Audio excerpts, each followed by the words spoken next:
তেজপুৰত আছু তীব্ৰ প্ৰতিবাদ। শিক্ষামন্ত্ৰী ৰমেশ পেগু শিক্ষামন্ত্ৰী ৰমেশ পেগু ছাত্ৰ ছাত্ৰী জীৱনক লৈ হেতালি খেলা বন্ধ কৰক। অসম চৰকাৰ হুঁচিয়াৰ, কেন্দ্ৰীয় চৰকাৰ হুঁচিয়াৰ, ধৰ্মেন্দ্ৰ প্ৰধান গো বেক। সদৌ শোণিতপুৰ জিলা ছাত্ৰ সন্থা আৰু তেজপুৰ সদৰ আঞ্চলিক ছাত্ৰ সন্থাৰ সহযোগত নেট আৰু নিটৰ বিয়াগুম দুৰ্নীতি অনিয়মৰ লগতে স্মাৰ্ট পৰ্টেলৰ জৰিয়তে ছাত্ৰ ছাত্ৰীৰ জীৱনক লৈ হেতালি কৰা ভাৰত চৰকাৰৰ শিক্ষামন্ত্ৰী ধৰ্মেন্দ্ৰ প্ৰধান আৰু অসম চৰকাৰৰ শিক্ষামন্ত্ৰী ৰমেশ পেগুক লৈ আজি তেজপুৰৰ আদালতত চাৰিআলিত প্ৰতিমূৰ্তি দাহ কৰে আছু নেতা কৰ্মীসকলে।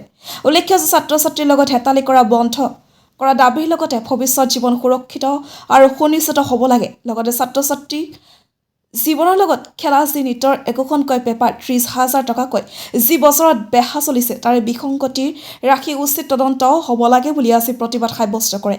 তেজপুৰৰ পৰা বিশ্বজিৎ কলিতাৰ ৰিপৰ্ট, অসম ভাৰত নিউজ।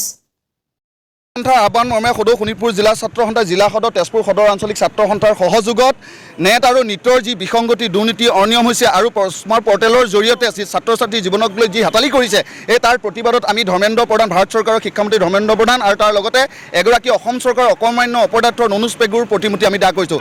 ছাত্ৰ সন্থাই স্পষ্ট ভাষাৰে আমি কৈছোঁ ছাত্ৰ ছাত্ৰীৰ জীৱনক লৈ হেতালি খেলা বন্ধ হ'ব লাগে। তাৰ লগতে ছাত্ৰ ছাত্ৰীৰ সুৰক্ষিত ভৱিষ্যত সুনিশ্চিত হ'ব লাগে। ছাত্ৰ ছাত্ৰীৰ পঢ়া শুনাৰ যিটো গুৰুত্বপূৰ্ণ এটা বিষয়, যিটো পৰীক্ষা নিটৰ পৰীক্ষাত যাতে বিসংগতি হৈছে, দুৰ্নীতি হৈছে, অনিয়ম হৈছে, এখন পেপাৰ 30 লাখ টকাত বেচাৰ যিটো প্ৰক্ৰিয়া কৰিছে দুষ্ট চক্ৰই, এইটো তদন্ত হ'ব লাগে আৰু তদন্তই যাতে এনেকুৱাকৈ তদন্ত হ'ব লাগে যে দোষী কৰায়ত্ব কৰি কঠোৰতকৈ কঠোৰতম শাস্তি দিবলৈ আমি ছাত্ৰ সন্থাই দাবী জনাইছোঁ।